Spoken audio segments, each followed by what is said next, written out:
अगर मैं आपसे पूछूं कि आईपीएल की वो कौन सी टीम है इन बीते 18 सालों में जिसकी लेगेसी सबसे बड़ी है, तो शायद आपके मन में दो टीमों के नाम आएंगे।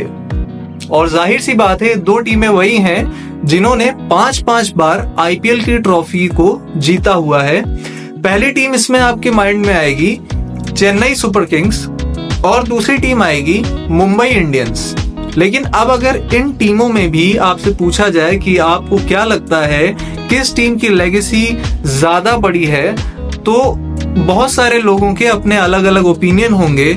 लेकिन अगर हम फैक्ट्स के ऊपर बात करते हैं तो चेन्नई सुपर किंग्स की जो कंसिस्टेंसी रही है इन 18 सालों में इंडियन प्रीमियर लीग में, वो एब्सोल्युटली आउटस्टैंडिंग बोला जा सकता है उसको।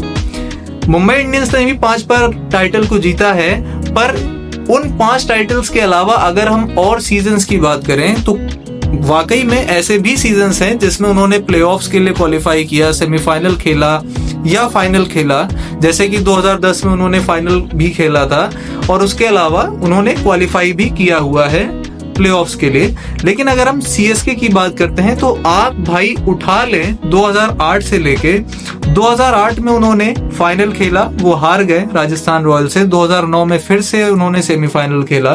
2010 में उन्होंने अपना पहली बार आईपीएल की ट्रॉफी जीती। 11 में उन्होंने फिर से जीती, 12 में फिर फाइनल, 13 में फिर फाइनल, 14 में फिर से उन्होंने प्लेऑफ खेला। The list goes on and on. यानी कि उन्होंने सबसे ज्यादा कंसिस्टेंट टीम होने का जो खिताब है ना, वो उन्होंने हासिल किया हुआ है और इसमें कोई शक नहीं है किसी को भी। लेकिन इस लेगेसी को पिछले कुछ समय में, या मैं बोलूं पिछले 2 सीजन्स में, जिस तरह से चोट पहुंची है, जो क्षति पहुंची है इस लेगेसी को, वो भी अपने आप में एक कमाल की बात है। कई लोगों को मैं देखता हूं ऑनलाइन, उनका ये ओपिनियन रहता है कि एमएस धोनी ने रिटायरमेंट क्यों नहीं ले ली 2023 के उस फाइनल के बाद, आइकॉनिक फाइनल के बाद जो सीएसके जीती थी। तो मेरा उन लोगों से सवाल ये है कि क्या एमएस धोनी की लेगेसी आपको लगता है इंडिविजुअली अगर आप उनकी बात करोगे तो क्या उसमें जरा सा भी फर्क पड़ेगा? एज अ फैन कहीं ना कहीं हमें ये समझना चाहिए कि 2023 के फाइनल के बाद भी एमएस धोनी ने खुद प्रेजेंटेशन में बोला था कि मेरे लिए बहुत इजी है कि मैं आज ही रिटायरमेंट अनाउंस कर दूं आईपीएल क्रिकेट से भी और मैं चला जाऊं। बट मैं ये समझता हूं कि ये नाइंसाफी होगी इन सारे फैंस के साथ जो इस नरेंद्र मोदी स्टेडियम में आए हैं, या उन सभी इंडियन फैंस के साथ जो कि मुझे पसंद करते हैं और मुझे थोड़ा और क्रिकेट खेलते हुए देखना चाहते हैं। तो मैं उनके लिए क्या कर सकता हूं अपनी तरफ से कि मैं उनके लिए कुछ समय तक और खेल सकता हूं। तो हम ये एक्सेप्ट क्यों नहीं कर लेते हैं कि एमएस धोनी जैसा इंसान, जो कि मतलब सेल्फिश का 1% भी, मतलब जो सेल्फिश होने वाली चीज होती है ना, वो उनके अंदर नहीं है। अगर कोई मुझसे बोलेगा कि एमएस धोनी सेल्फिश हैं, वो दूसरे की जगह खा रहे हैं, उनको क्रिकेटिंग सेंस नहीं है, इस तरह की अगर आप बातें करोगे तो ये अपने आप में ही अपने आप से एक झूठ बोलने वाली बात है, क्योंकि आपको अच्छी तरह से पता है कि ऐसा कुछ भी नहीं है। अब बात आती है कि क्या एमएस धोनी मतलब सही कर रहे हैं अभी भी खेल के या नहीं। जैसा कि मैंने आपसे कहा कि उन्होंने साफ ये बोला था कि मैं अपने फैंस के लिए और खेलना चाहता हूं, तो आप ये समझो कि वो सिर्फ हमारे लिए खेल रहे हैं। उन्होंने जो इंडियन क्रिकेट के लिए आज तक कर दिया है उसको उनसे कोई ले नहीं सकता है। और इंडियन क्रिकेट की जो उन्होंने पहचान बनाई है ना, जो उन्होंने आईसीसी ट्रॉफीज जितवाई हैं, या जो उन्होंने प्लेयर्स भी आपको बना के दिए हैं अपनी कैप्टेंसी के अंदर, जिसका जो फल है वो आज भी आप ले रहे हो, और जिन प्लेयर्स को उन्होंने बैक किया है उनके ऊपर हम प्राइड फील करते हैं आज की डेट में। नाम आपके सामने है, चाहे वो विराट कोहली हो या रोहित शर्मा हो। वाइड बॉल क्रिकेट में बहुत बड़ा इम्पैक्ट रहा है इन प्लेयर्स का। और भी प्लेयर्स हैं जिनको उन्होंने दिया है, बट ये दो एक जो हम कह सकते हैं मेन पिलर हैं। तो एमएस धोनी पे क्रिटिसिज्म करने के पहले हमें ये सारी चीजें ध्यान में जरूर रखनी चाहिए। बात आती है कि अब सीएसके ने ये जो कल मैच खेला वो कल हार गए, एलिमिनेट हो गए हैं वो इस आईपीएल के सीजन से। लेगेसी जैसा कि मैंने बताया उसमें जरूर उस लेगेसी को चोट पहुंच रही है, लेकिन ऐसा हुआ क्यों है ये जानना भी बहुत ज्यादा इम्पोर्टेंट है। मुझे ऐसा लगता है, जो मेरी फीलिंग जो बोलती है, एमएस धोनी एक ऐसे कैप्टन है जो हमेशा उन प्लेयर्स से जरूरत से ज्यादा, उनकी एबिलिटी से ज्यादा वो परफॉर्म करवाते हैं जो कोई एक्सपेक्ट नहीं करता है।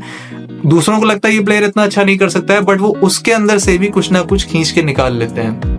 लेकिन शायद इस सीजन वैसा हो नहीं पा रहा है, और ये चीज किसी के भी साथ होती है। एक ऐसा ग्रेट कैप्टन जिसने सालों तक कई सारी ट्रॉफीज जीती हैं, तो इट्स ओके अगर इस सीजन में या एक सीजन और जो पिछला वाला हुआ, अगर उस तरह से प्लेयर्स नहीं परफॉर्म कर पा रहे हैं, वो नहीं उस तरह से डिलीवर कर पा रहे हैं, तो इट्स ओके। हर क्रिकेटर अच्छा है, हर क्रिकेटर मेहनत करता है, बट अगर आप एनालाइज करने पे आओगे तो आप ये मत बोलो, मेरे कहने का मतलब है कि प्लेयर्स सारे बेकार हैं जो भी सीएसके ने सेलेक्ट किए हैं। लेकिन ये हम जरूर कह सकते हैं कि कहीं ना कहीं मॉडर्न डे की जो T20 क्रिकेट की अब रिक्वायरमेंट हो गई है, जो अप्रोच हो गई है, वो काफी ज्यादा चेंज हो चुकी है पिछले समय से।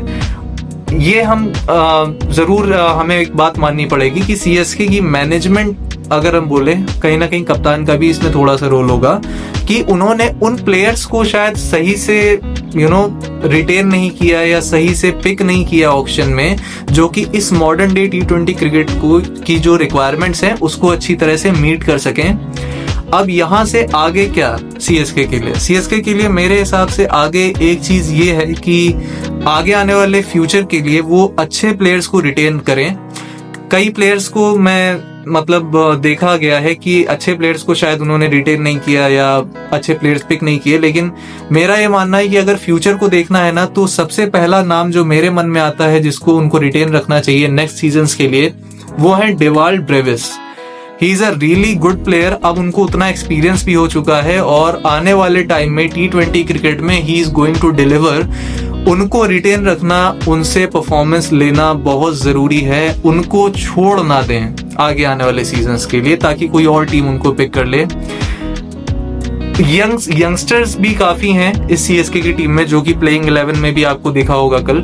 सैम करन की बात करें तो सैम करन 2022 के T20 वर्ल्ड कप के अलावा कभी भी उनका ऐसा परफॉर्मेंस नहीं आ पाया, अगर स्पेशली बॉलिंग की बात की जाए, जिसमें उन्होंने मैचेस को जितवाया हो बॉलिंग से, या इस तरह का कोई भी परफॉर्मेंस दिया हो। वो ऑस्ट्रेलियन विकेट्स थी, शायद उनके बॉलिंग स्टाइल को सूट करती थी, बट उसके अलावा यहाँ पे अगर हम उनको बॉलिंग की बात करें तो उतनी अच्छी बॉलिंग उन्होंने की नहीं है इस पूरे सीजन में। कल उन्होंने बैटिंग बहुत अच्छी की, बट शायद उस पिच को देखते हुए वो रन्स काफी नहीं थे। श्रेयस अय्यर जो कि व्हाइट बॉल जायंट बन चुके हैं, giant match winner I should say, उनके आगे तो वो टारगेट बहुत छोटा सा हो गया। शशांक सिंह ने एज यूजुअल अपना कैमियो खेला और मैच को एक तरफा कर दिया, लास्ट में फिनिश कर दिया। मथीशा पतिराना का थोड़ा सा मैं समझ नहीं पा रहा हूँ कि उनकी बॉलिंग जो है ना, वो बहुत वन डायमेंशनल लगती है, क्योंकि या तो उनका लाइन पे कंट्रोल नहीं रहता है या उनका लेंथ पे कंट्रोल नहीं रहता है। लाइन पे कंट्रोल नहीं रहता है इन द सेंस कि या तो वो वाइड बॉल्स फेंक देते हैं, बहुत ज्यादा रूम दे देते हैं। लेंथ पे नहीं रहता है कि वो फुल टॉस कर देते हैं, कभी ओवर पिच कर देते हैं, स्लॉट में दे देते हैं। फील्ड के अकॉर्डिंग उनकी बॉल एक जगह पे वो 6 बॉल नहीं गिरा पाते हैं। शायद उन्होंने इतना ज्यादा रेड बॉल क्रिकेट नहीं खेला है ताकि वो एक जगह पे 6 बॉल को कर सकें, वो एबिलिटी नहीं है उनके अंदर। मथीशा पतिराना का डिसअपॉइंट करना सीएसके के लिए बहुत ज्यादा घातक साबित हुआ है इस सीजन में। धोनी बहुत बैंक कर रहे थे उनके ऊपर, अभी भी कर रहे हैं, क्योंकि उनके पास और कोई चॉइस ही नहीं है। जो अगर मैं बात करूं उनकी जो बेंच पे भी प्लेयर्स हैं, उसमें मुझे एक नाम जिसपे मैं ज्यादा बैंक करता इस सीजन में, वो थे Nathan Ellis. Nathan Ellis is a really hot property, is a hot property of T20 cricket nowadays, और उनको उस तरह से नहीं खिलाया गया। इसका मुझे थोड़ा सा गिला है। उनको ज्यादा मैचेस खिलाने चाहिए थे, और वो कहीं ना कहीं शायद आपके लिए 1 से 2 मैच वो जरूर आपको जिता के देते। लेकिन अब तो आगे के लिए देखते हैं सीएसके क्या करती है। तो मैं उम्मीद ये करता हूं कि आगे आने वाले मैचों में जो बेंच स्ट्रेंथ है और वो ट्राई आउट करें।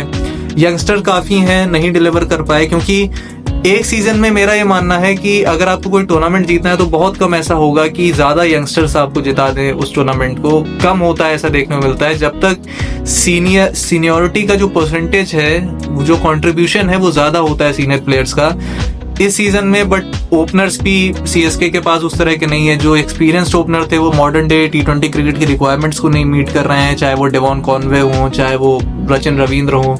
अब हम यंगस्टर्स पे आ गए हैं, जिसमें शेख रशीद हैं, आयुष मात्रे। आई बिलीव दैट इनके ऊपर बहुत ज्यादा इन्वेस्टमेंट होना चाहिए, और आई फील कि होगा। He is a really good player, I am really looking forward for him. और मैं समझता हूँ कि he can be the future of Indian cricket team. He is a exceptional player. Ayush Mhatre को जितना मैंने देखा है, तो मैं उनको बहुत ज्यादा एक्सपेक्टेशन के साथ देखना चाहता हूँ आगे के लिए। सो आज की वीडियो में इतना ही अब तक के लिए। आगे अब पंजाब किंग्स का जो क्वालिफिकेशन का सिनारियो है वो काफी ज्यादा क्लियर होता जा रहा है, और आई थिंक कि वो टॉप 4 में जरूर फिनिश करेंगे। देखना ये है कि वो टॉप 2 में करते हैं या 3rd या 4th नंबर पे करते हैं। सो इस वीडियो में अब तक के लिए इतना ही। मिलते हैं आपसे नेक्स्ट वीडियो में, तब तक के लिए thank you very much. Keep watching cricket music, और चैनल को सब्सक्राइब करें, और वीडियो अगर आपको पसंद आए तो लाइक करें, और कमेंट में अपने जो विचार हैं आप जरूर बताएं। Thank you.